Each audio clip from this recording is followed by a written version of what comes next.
سبحان الله والحمد لله ولا إله إلا الله. قل هل يستوي الذين يعلمون والذين لا يعلمون إنما يتذكر أولو الألباب. بسم الله الرحمن الرحيم. الحمد لله والصلاة والسلام على رسول الله. أما بعد، محترم طلاب کرام، معلومه ده چې تاسو به 12 اقسامو کې فعل ماضی معلوم مجهول، مضارع معلوم مجهول، اسم فاعل، اسم مفعول د دې په معناګانو او صيغو ګردانونو ځان پوهه کړئ. په هغه 12 څیزونو کې چې د مصدر نه جوړیږي یو په هغې کې نفي وه. که ستاسو سوچ وي یو جحد و یو نفي وه، نو جحد مخکې دی، نفي رستو ده. د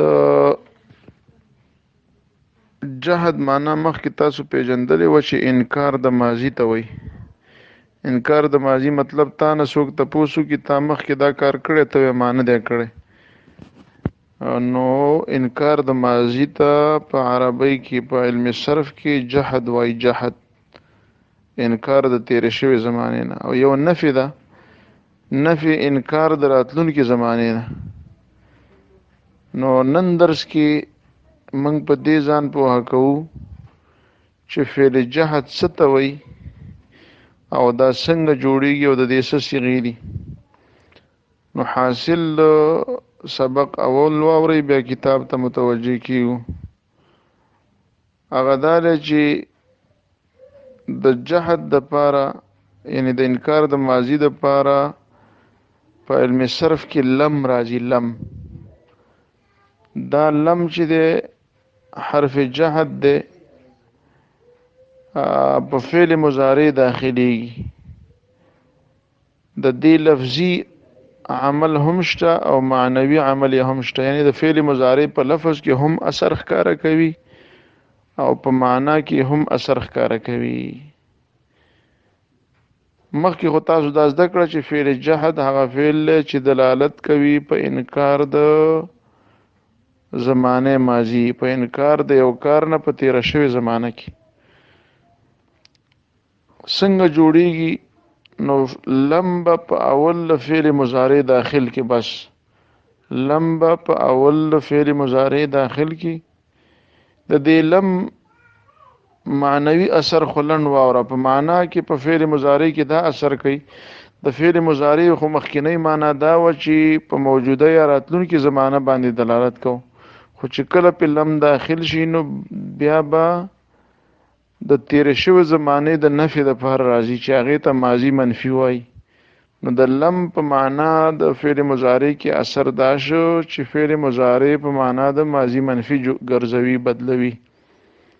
او په لفظ کې د فعل مضارع اثر د لم دا دی چې د 5 صيغو په اخره کې جزم ورکوي. جزم معنا سکون، غړوندې. هغه 5 صيغې دا دي: واحد مذکر غائب، واحد مؤنث غائبه، واحد مذکر مخاطب، واحد متکلم، جمع متکلم. او که تاسو د گردان ته وګورئ نو دا صيغې معلومولی شئ: لم یضرب، لم تضرب، لم تضرب، لم اضرب، لم نضرب. وګورئ په اخره کې جزم ورکړی، غړوندې. او د 2 صيغو نه نون اعرابي غورځئ. فعل مضارع کې چې کوم نون اعرابي دی، نون اعرابي معنا چې دا د فعل مضارع اخر خو معرب په ضمیر سره د هغې عوض کې نون راته. تسنیو کې لکه تاسو څلورو تسنیو کې پیژندلی وي: یضربانې، تضربانې، تضربانې، تضربانې. نو دې څلورو صيغو کې اثر دا کوي چې دغه نون غورځوي، ځکه چې دا د پیش عوضو مفرد صيغه کې یضربو کې چې کوم پیښ شو د هغې په عوض کې پرې تثنیه او جمع کې نون اعرابي راته، نو د وو صيغو نه نون اعرابي غورځوي چې هغه وو صيغو کې 4 تثنیې دي او 2 جمع مذکر دي غایبین مخاطبین او یو واحده مؤنثه مخاطبه ده. نو 15 او 2 دغه څو شوي وو 12 صيغې. نو په 12 صيغو کې لفظي اثر یعنی د لم په لفظ کې اثر دا دی چې د 15 صيغو په اخره کې جزم ورکوي، د 2 صيغو نه نون اعرابي غورځوي او د دې په وضاحت به ان شاء الله میزان الصرف کې پوهیږو چې نون اعرابي څه ته وایي. خو صرف تاسو دلته د لم اثر زده کوئ، د لم لفظي عمل. نو د 4 صيغو د 15 صيغو اخره کې جزم ورکوي، د 2 صيغو نه نون اعرابي غورځوي او په 2 صيغو کې لفظا عمل نه کوي چې هغه جمع مؤنث غایبات او جمع مؤنث مخاطبات ده. مؤنث غایبات او مؤنث مخاطبات ده. ولی ځکه چې دا 2 صيغې د فعل ماضي نه همداسې مبني را روانې دي.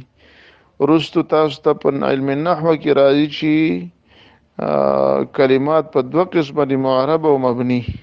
مبني دی ته وایي چې اخره کې تغییر نه راځي، بدلون نه راځي، او معرب دی ته وایي چې تغییر پکې راځي. نو بیا یې خلاصه که خبرې اوږدې شوې.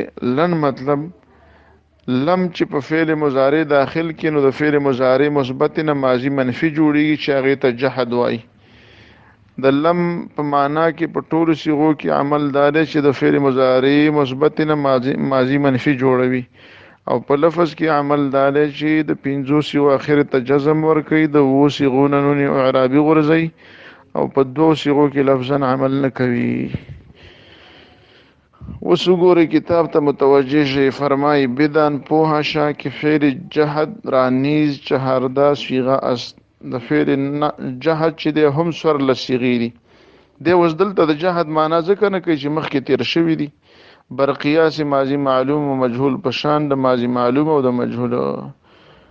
نو فرمایي صرف کبیر فعل جهد معلوم، لوی گردان د جهد معلوم. معلوم متذکر و چې کار کون کې دی کې معلوم وي، اگر که کار پکې نه شوی خو د دې نفي نسبت خو کون کې د کړی شوی وي کنه. نو صيغو ته وکړي دی اول به گردان ذهن نشین کوي. لم یضرب، لم یضربا، لم یضربو، لم تضرب، لم تضربا، لم یضربنا، لم تضرب، لم تضربا، لم تضربو، لم تضربی، لم تضربا، لم تضربنا، لم اضرب، لم نضرب. د هرې صيغې ترجمې ته متوجه شئ. لم یضرب نزد آن یک مرد وهل و نکړل هغه یو سړی در زمانه گذشته په تیره شوې زمانه کې. صيغه واحد مذکر غائب معلوم، فعل جهد معلوم. لم یضربا نزدن آن 2 مردان وهل و نکړل هغه 2 سړو په تیره شوې زمانه کې. صيغه تثنیه مذکر غائبین فعل جهد معلوم. لم یضربو وهل و نکړل هغه ټولو سړو په تیره شوې زمانه کې. صيغه جمع مذکر غائبین فعل جهد معلوم. لم تضرب وهل و نکړل هغه یوې ښځې په تیره شوې زمانه کې. صيغه واحده مؤنثه غائبه فعل جهد مجهول. لم تضربا نزدن آن 2 زنان وهل و نکړل هغه 2 ښځو په تیره شوې زمانه کې. صيغه تثنیه مؤنث غائبتین فعل جهد معلوم. لم یضربنا نزدن ان هم زنان وهل و نکړل هغه ټولو ښځو په تیره شوې زمانه کې. صيغه جمع مؤنث غائبات فعل جهد معلوم. لم تضرب نزدی تو یک مرد وهل و نکړل تا یو سړی په تیره شوې زمانه کې. صيغه جمع مؤنث غائبات فعل جهد معلوم. لم تضرب با وهل و نکړل تاسو 2 سړو په تیره شوې زمانه کې. صيغه جمع تثنیه مذکر مخاطبین فعل جهد معلوم. لم تضربو وهل و نکړل تاسو ټولو سړو په تیره شوې زمانه کې. صيغه جمع مذکر مخاطبین فعل جهد معلوم. تاسو فارسی وی او پښتو وی دواړه تاسو ته آسان دي، یعنی یو شان دي، خو چې پښتو کې زده کړئ نو دا بیا ډیر اساني. لم تضربی نزدی تو یک زن وهل و نکړل تا یوې ښځې په تیره شوې زمانه کې. صيغه تثنیه مؤنث صيغه واحده مؤنثه مخاطبه فعل جهد معلوم. لم تضربا نزدی شما 2 زنان وهل و نکړل تاسو 2 ښځو په تیره شوې زمانه کې. صيغه تثنیه مؤنث مخاطبتین فعل جهد معلوم. لم تضربنا نزدی شما هم زنان وهل و نکړل تاسو ټولو ښځو په تیره شوې زمانه کې. صيغه جمع مؤنث مخاطبات لم اضرب نزد من یک مرد یا یک زن وهل ونکرل ما یو سړی یا یوې ښځې په تیره شوې زمانه کې صيغه واحد متکلم فعل جاد معلوم. لم نضرب وهل ونکرل موږ دوه سړو یا دوه ښځو یا ټولو سړو یا ټولو ښځو په تیره شوې زمانه کې صيغه جمع متکلم فعل جهد معلوم. نو دې گردان سره به تاسو پوره محنت او کوشش وکئ.